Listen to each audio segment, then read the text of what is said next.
American അവിയലിന്റെ അഞ്ജലിയാണ്. American അവിയലിന്റെ പുതിയൊരു വീഡിയോയിലേക്ക് ഇവിടെ ഇവിടെ പറഞ്ഞാലോ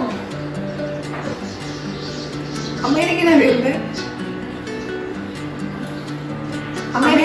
പുതിയൊരു വീഡിയോയിലേക്ക് എല്ലാവർക്കും സ്വാഗതം. American avial is all about inspiring others for betterment.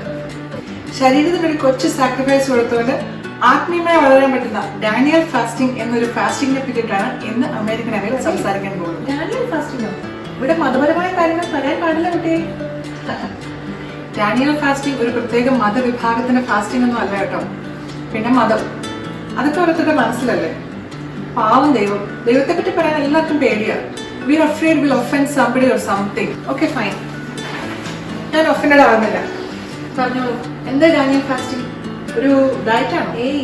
Daniel fasting is not a meal skipping or a diet plan. പേര് സൂചിപ്പിക്കുന്ന പോലെ തന്നെ ഉപവാസം ഈ പ്രപഞ്ച സൃഷ്ടാവിന്റെ പാദപീഠത്തെങ്കിൽ ഇരിക്കുക. Fasting without prayer and worship is just A diet.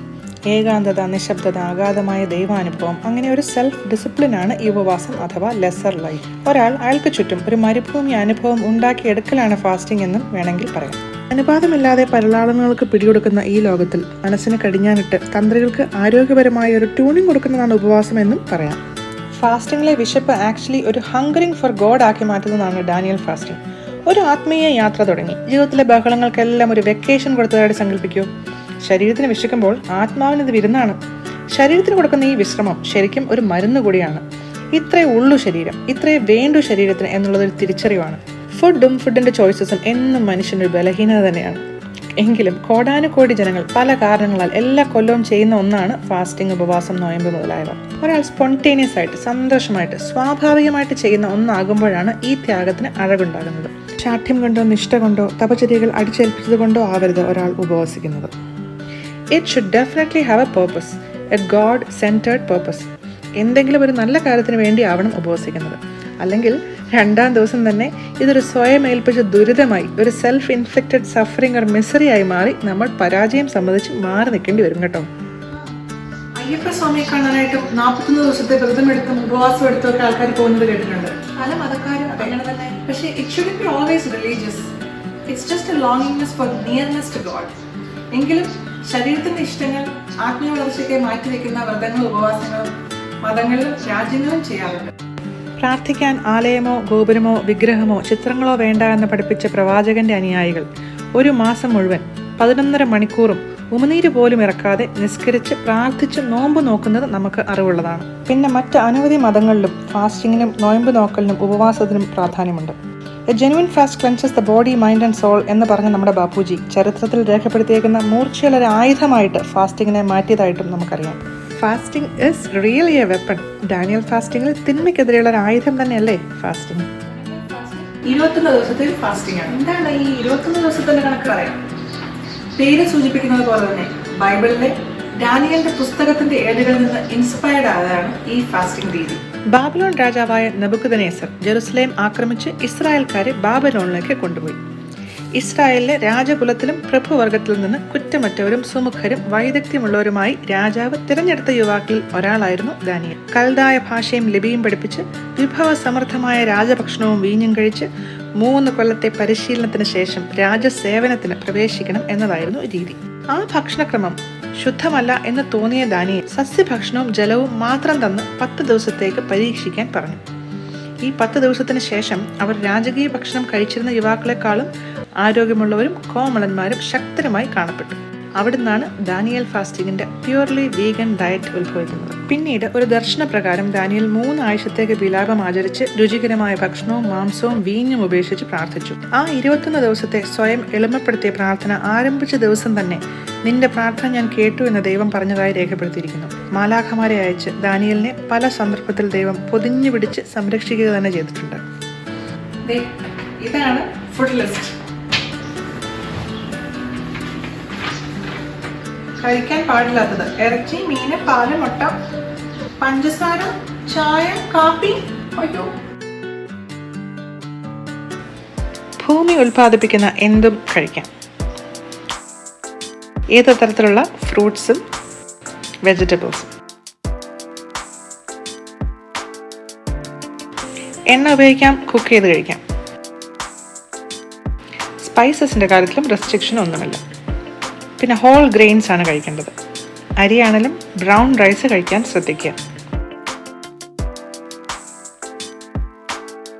പയറും പരിപ്പും വർഗ്ഗങ്ങളിൽപ്പെട്ട എന്തും കഴിക്കാം. ഉണക്കിയത് തലേദിവസമേ വെള്ളത്തിലിട്ട് നനച്ച് കുതിർത്ത് ഒക്കെ കഴിക്കുന്ന കാര്യം നമുക്കറിയാമല്ലോ. Nuts and seeds, pistachio, cashew, almonds. Seeds നമുക്കധികം പരിചയമില്ലായിരിക്കും. Sunflower seeds, flax seeds, hemp, chia seeds പ്രോട്ടീനിൻ്റെ ശേഖരമാണ്. ഓട്സ് കഴിക്കാം. ബ്രാൻ അതായത് ഹോൾ വീറ്റ് കൊണ്ട് ഉണ്ടാക്കിയേക്കുന്ന സീരിയൽ കഴിക്കാം. സൂപ്പുകൾ ഉണ്ടാക്കാം. ഈ സമയത്ത് ആകെ കുടിക്കാൻ അനുവാദം തന്നേക്കുന്നത് വെജിറ്റബിൾ ജ്യൂസ്, ഫ്രൂട്ടിൻ്റെ ജ്യൂസ് അല്ലെങ്കിൽ ശുദ്ധമായ വെള്ളം. സാധാരണ പാൽ ഉപയോഗിക്കാൻ പാടില്ലെന്നറിയാമല്ലോ. സോയ മിൽക്കോ അൺസ്വീറ്റൻഡ് ആൽമണ്ട് മിൽക്കോ ഉപയോഗിക്കാം. ഇനി കഴിക്കാൻ പാടില്ലാത്ത കാര്യങ്ങളുടെ ലിസ്റ്റ്.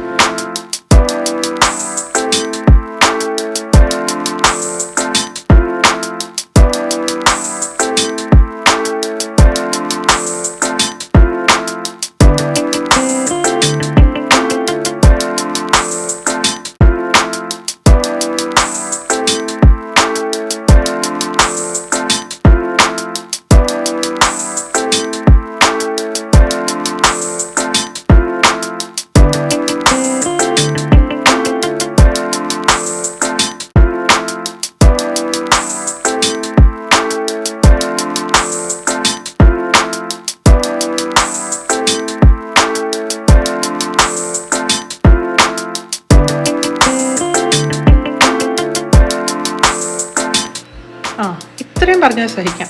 പക്ഷെ ചായയും കാപ്പിയും ഉപേക്ഷിക്കണമെന്ന് പറഞ്ഞപ്പോഴാണ് എനിക്ക് 8ന്റെ പണി കിട്ടിയത്. അയ്യോ, ഈ വീഡിയോ ഇവിടെ വരെ കണ്ടിട്ട് മടുത്തു, ഇതൊന്നും നടപ്പുള്ള കാര്യമല്ല എന്ന് പറഞ്ഞു പോവല്ലേ. Nothing is impossible with God.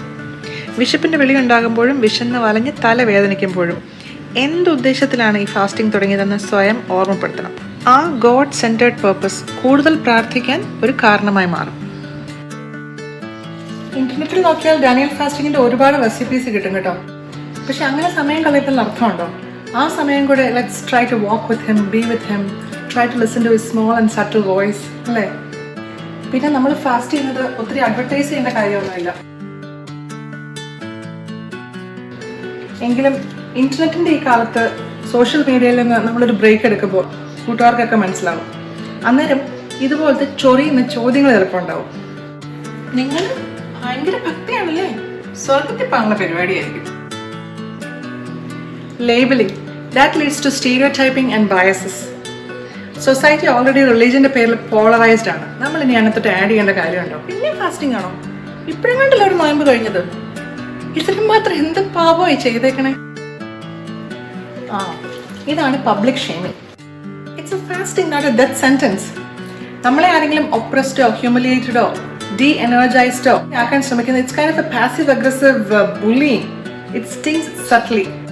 അത് യൂഷ്വലി മറ്റുള്ളവരുടെ ലൈഫ് ചോയ്സസ് റെസ്പെക്ട് ചെയ്യാൻ പറ്റാത്ത ആൾക്കാരുടെ ഒരു പ്രോബ്ലമാണ്.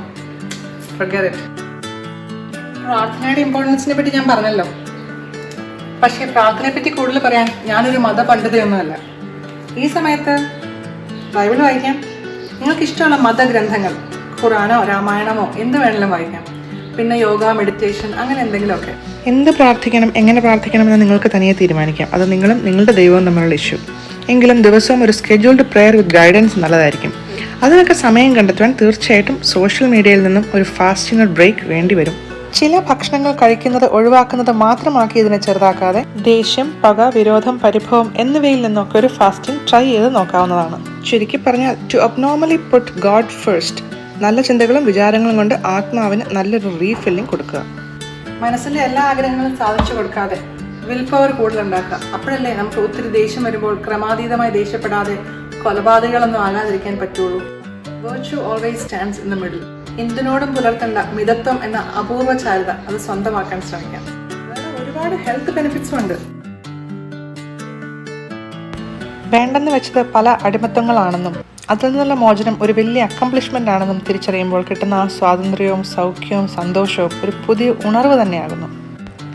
ബ്ലഡ് ഷുഗർ കൺട്രോളിലാകുന്നതും പ്രതിരോധശേഷി കൂടുന്നതും കൊളസ്ട്രോളിൻ്റെയും ട്രൈഗ്ലിസറൈഡിൻ്റെയും ലെവൽ കുറയുന്നത് കൊണ്ട് ഹൃദയത്തിൻ്റെ ആയാസം കുറയുന്നതും സെല്ലുലർ കമ്പോണന്റ് ലെവലിൽ ഓക്സിഡേറ്റീവ് ഡാമേജ് കുറയുന്നത് കൊണ്ട് ബ്രെയിൻ ഫംഗ്ഷൻ കൂടുന്നതും കാലറി ഇൻടേക്ക് കുറയുന്നത് കൊണ്ടും ഗ്രോത്ത് ഹോർമോൺ കൂടുന്നത് കൊണ്ടും വെയിറ്റ് ലോസ് ഉണ്ടാകാനുള്ള സാധ്യതയുണ്ടെന്നുള്ളത് ചില ഗുണങ്ങൾ മാത്രം. എങ്ങനെ ഇഷ്ടമായി തുടങ്ങാം? അങ്ങനെയൊന്നും തുടങ്ങാൻ പറ്റില്ല. കൊക്കൈനേക്കാളും വളരെ ശക്തമായ ഒരു അഡിക്ഷനാണ് പഞ്ചസാരയുടേത്.